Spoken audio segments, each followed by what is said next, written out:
Hey guys, welcome in. So with spring ball kicking off this Sunday, I thought today we would dive into the roster a bit and talk about position battles that will play themselves out throughout spring football. Now at first glance you might not think it, but in actuality this roster is pretty unsettled at the moment. There's a lot of fascinating battles all over the field, and we'll get into all of them in a minute, but there is one piece of news to talk about first. Redshirt freshman linebacker Carson Tabarachi has apparently made the move over to offense to play tight end. His Instagram bio now says that he is a tight end at USC. Now that room is a little light, and I believe he played offense in high school, so this is a very interesting switch that I do think could pay off in the long run for USC and Carson. If nothing else, this speaks to the depth of the Trojan linebacker room, and Alex Grinch and the defensive staff deserve some praise for solidifying that part of the defense this offseason. And they're still not done with additions, so we'll see how everything plays out. So before we get into it today, if you guys are enjoying the videos, please do leave a like and subscribe to the channel. The goal is to make this the premier USC community for fan-driven discussion about our Trojans, and each subscription goes a long way to making that happen. Thanks so much to everyone who has already subscribed. You guys are awesome.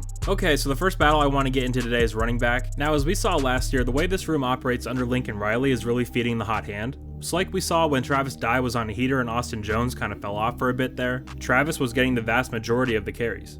Then when Trav went down and Austin was on a heater, Ray Leak was kind of out of the game plan. And of course the year ended with those two splitting carries pretty much. So this one is definitely very fluid, but the battle between Marshawn Lloyd and Austin Jones is going to be a very interesting one. If you saw my video talking about Marshawn transferring from the fake USC to the real one, you'll know I said that Marshawn will be an All-American for USC this year, and I still believe that. I think he's going to win this job and score a bunch of touchdowns and rack up a bunch of explosive runs. I do think Austin and Ray Leak will both be a big factor in the offense as well, but Marshawn really has that rare combination of both elite speed and power. I mean, you listen to some of the people who cover SEC football and the way they talk about Marshawn is really telling. They all saw his elite talent on a very mediocre South Carolina team. I think he wins this job and heads into fall camp as the guy. Sticking with the offense, let's move over to right tackle. In my opinion, this is the only job on the offensive line that's actually up for grabs. I see a lot of people just assuming that this job will outright go to Florida transfer Michael Tarquin, but I think this is going to be very competitive. It wouldn't shock me at all to see Mason Murphy win this job.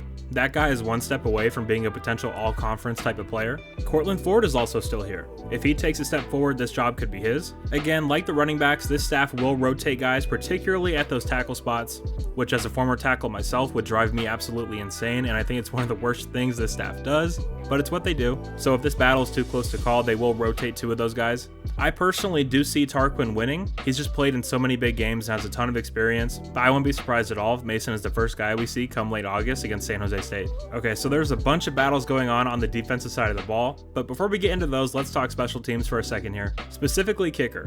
SC did bring in a new face in Encinitas product Tyler Robles. On the surface, this just looks to be an Alex Stadhouse replacement for kickoffs, but I do think Tyler could win this job from fan favorite Dennis Lynch. Dennis was horribly inconsistent from the 30-yard range last year, which of course is a range you can't afford to be inconsistent from in today's day and age of college football. However, I am not a kicking expert, so I don't really feel qualified to make a prediction here, but I will pick Dennis to retain his job as the team's place kicker. Okay, so let's move to the defense. This is where things really get interesting. First up is the defensive end spot. There's two new faces in this spot battling it out in Texas A&M transfer Anthony Lucas and Purdue transfer Jack Sullivan. Now, whichever way this battle goes, I do think these two will make a good pairing along the Trojan defensive line. Jack comes to USC with a lot of production to his name and a lot of good performances against very good offensive lines over there in the Big Ten. But I mean, one look at Anthony Lucas and you just say that's a dude right there. And again, whichever way this battle goes, I do think it's an upgrade to what was here last year. However, I do see Anthony pulling this one out and breaking out in a big way.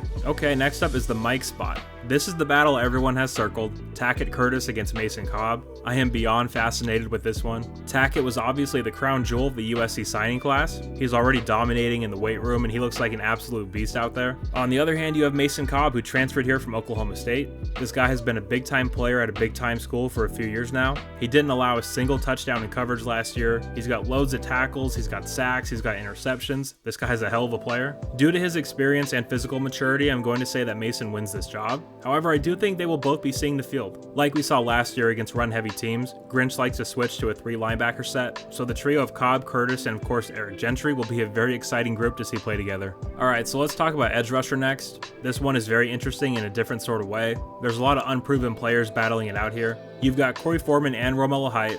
But I'll tell you what, the more I watch Jamil Muhammad's Georgia State tape, the more I am absolutely fascinated with his game, the explosiveness and versatility, how violently he plays the game. I mean, I think he could be a star, and like I said in the last video, for Grinch's scheme to work, you need production from the edge spot, and I think Jamil gives you the best chance at that on a down-in, down-out basis. Romello Height is also a very interesting player in the sense that we haven't seen him put a full 12-game season on tape yet. What could he be if he was consistently getting the reps day in, day out during the full course of a season? Of course, Corey Foreman could always take a massive step and become a productive player, but I can't help but keep coming back to Jamil Muhammad. He could be a sensational player for this Trojan pass rush that so desperately needs a player to break out this year, and I'd put my money on Jamil to do just that. Okay, now I feel like we need to talk about the entire secondary here. Aside from Kalen Bullock, not one spot in the secondary is locked down. Let's start with the corners here. Replacing Mekhi Blackmon is going to be very difficult for SC this year. I thought he was the MVP of the defense last year, and God, we all saw how shaky the pass D was for the majority of the year, but he locked down his side of the field every game it seemed like. But he's gone now, so who's going to step up and fill that void? The obvious choice here is second-year player Damani Jackson. Damani just looks like a number one corner. He makes the most sense to be in line for that spot. But what about Arizona transfer Christian Roland Wallace? Could he be this year's Mekhi Blackmon? Jacoby Covington is also back and could push for time. Prophet Brown is still here. Sayre Wright was the other starter opposite Mekhi pretty much all year last year. This is a crucial battle. The hope is everyone takes their game to a different level and makes it hard on these coaches to actually pick a starter. You can never have too many good corners, especially in the Pac-12 this year against these quarterbacks and wideouts. I do think Damani and Roland Wallace are going to be the starters heading into week 1. However, I do think Sayre is going to get plenty of run out there as well. But now talking about the strong safety and nickel spots, I think the same group of players are competing for these two spots. I'm pretty sure Zion Branch is going to be a starter at one of those spots. The question is which? I have flip-flopped on this 100 times and there's good reasons for both, but as of now I'm going to say nickel for Zion, just to get him that much closer to the ball so he can really be the second playmaker that the secondary needs. And for the strong safety spot, it's really between Max Williams, Latrell McCutcheon, and Anthony Beavers. After last year, I don't think you can roll Max out as the starter again. He's been through a ton and your heart breaks for a guy like that, but Anthony Beavers needs to be the guy here. He's got the size, the speed, the physicality. He would add a different dimension to this defense in my opinion. I mean, Max is what, 5'8", 5'9" on a good day?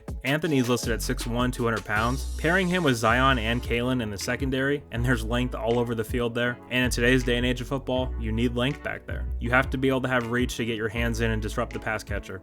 So I have Zion winning the nickel job and Anthony Beavers winning the strong safety job. Alright, so those are all the battles I have for you today. If I missed any or your opinion differs on any of them, please do let me know your thoughts down below. When this video goes live, I'll be down in the comments checking out what you guys have to say because I'm fascinated where you all stand with some of these battles. But if you did enjoy the video today, please do consider leaving a like and subscribing to the channel. And if you want to support the channel in an even bigger way, you can do so for only $1 a month over on my Patreon. Thank you all so much for your support. You're all awesome, and as always, take care and fight on.